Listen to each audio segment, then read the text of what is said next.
Hello everybody, it's Nicholas Talks here, and a new year has gone and become. We say goodbye to 2025 and hello to 2026. So I'm here to talk about my top 10 films from 2025. I think it'll be a pretty good thing to do. So without further ado, let's talk about my top 10 films from 2025. At number 10, we have The Thunderbolts. I was surprised to actually like this film. Not very much from Marvel after we got some pretty bad ones from Phase 5. Looking at you, Ant-Man and the Marvels. I think The Thunderbolts was pretty good. I really liked each of the characters, their dynamic with one another, and the tough life that they had to go through, wanting to prove themselves as good guys, and they've done terrible things in the past they want to get rid of and focus on becoming good. I thought was pretty good. Except for Taskmaster, it got pretty wasted with that character. But all in all, I just really enjoyed it. Definitely setting up for Avengers Doomsday. At number 9, we have the movie Good Fortune. I actually enjoyed this one. It's about this guy Arj. He's this down on his luck guy. He's working different part-time jobs. He's living in his car. He ain't doing too good. He meets this guy Jeff, who is this investor who lives a fabulous wealth style, and Arj wishes he has that. Then he meets Gabriel. He's an angel. He helps people stop texting while driving. He shows Arj to switch lives with Jeff to show him that his life would be better.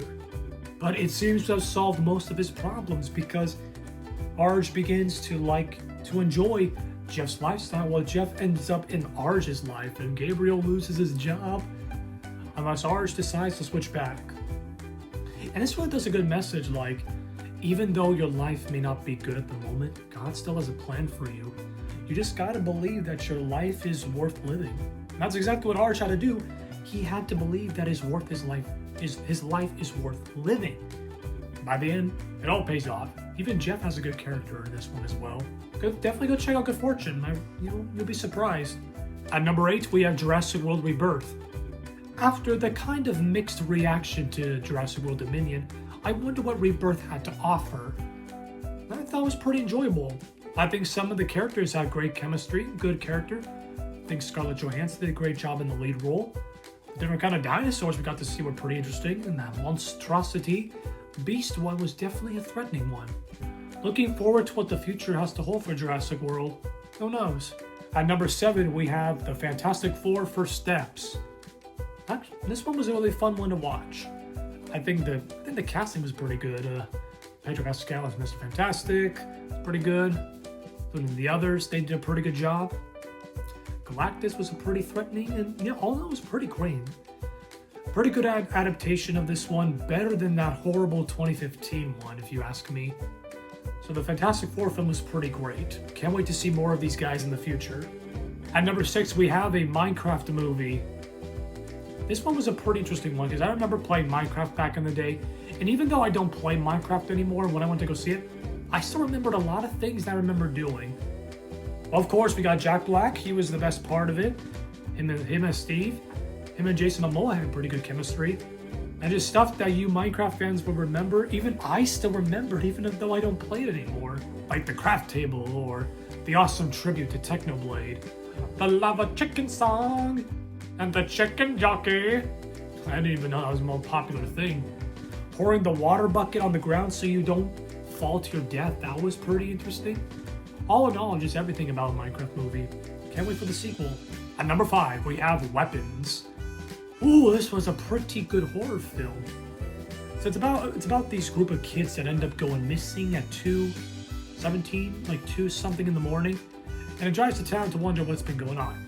It focuses, we get different individual characters from their perspective of what happening, and it was pretty something. The scariness was pretty great, and oh boy, this was a pretty good horror film. I really enjoyed it. At number 4, we have Final Destination Bloodlines. I started to get into the franchise, and I really enjoy it. For those of you that don't know what Final Destinations is, basically, it's about like a character like having a premonition, like a vision of an event that will happen, like someone getting killed, and they have to prevent that. But death does not like it when you mess with its plan. So one by one in each film, the characters get killed by the simplest thing that could kill them. Like anything could basically happen at any time. This one shows it. It starts off with this family. The family cursed. The the grandmother, the patriarch, she had like a vision of this event that would happen at this building place, and she prevented that. But like I said, death doesn't like him when you mess with its plan. So as years go by, it starts, the people that were supposed to get killed by that event get killed by different events that happened. And yeah, it's just like every character gets killed. Like, hopefully in the sequel, one of them does survive. And the actor that played William Bloodworth, he did such a great job. At number 3, we have The Naked Gun. This was a pretty fun film to watch. Liam Neeson did such a great job. He wasn't even trying to be funny, but he was actually being funny. We need more parody films. This one was hilarious to watch. I really enjoyed it. Of the action, like the stupidness in this, it was pretty funny. I can't wait to see if there's going to be more Naked Gun or more parody films. We definitely need that. Number 2, we have Predator Badlands. This one was probably the best one in the Predator. Well, maybe not as good as the first one, but it was pretty good. It follows this young Predator named Deck. He's kind of like the runt of his tribe. He tries to prove himself worthy to his father, but he doesn't think he's good enough, so he goes off to find this one creature that supposedly cannot get killed. He meets this one android character played by Ella Fanning. I think her and Deck had great chemistry. And seeing the bond that Deck finally looks past his predator nature and forms his own tribe and take down his father and avenge his brother, which he had a good chemistry relationship with. And coming in at number 1 as my top favorite film in 2025, it's Zootopia 2. Now, if you follow me on the main channel, you know Disney's my thing. And I'm not just putting Zootopia 2 at number 1 because Disney's my life, but I don't know, I just really enjoyed Zootopia 2. A lot of things were good about this film. Judy and Nick overcoming their differences and seeing them still care for one another even though they are different. Just seeing the mystery of reptiles, that we finally got reptiles, that was pretty good. A little bit more screen time with Gary could have been good, but all in all, Zootopia 2 was pretty good. Cannot wait for the third film, especially with the birds. And that's it, everybody. That's my top 10 films from 2025. Leave a comment below. What were your favorite films from 2025? Make sure to enjoy this video and stay tuned for our next video coming.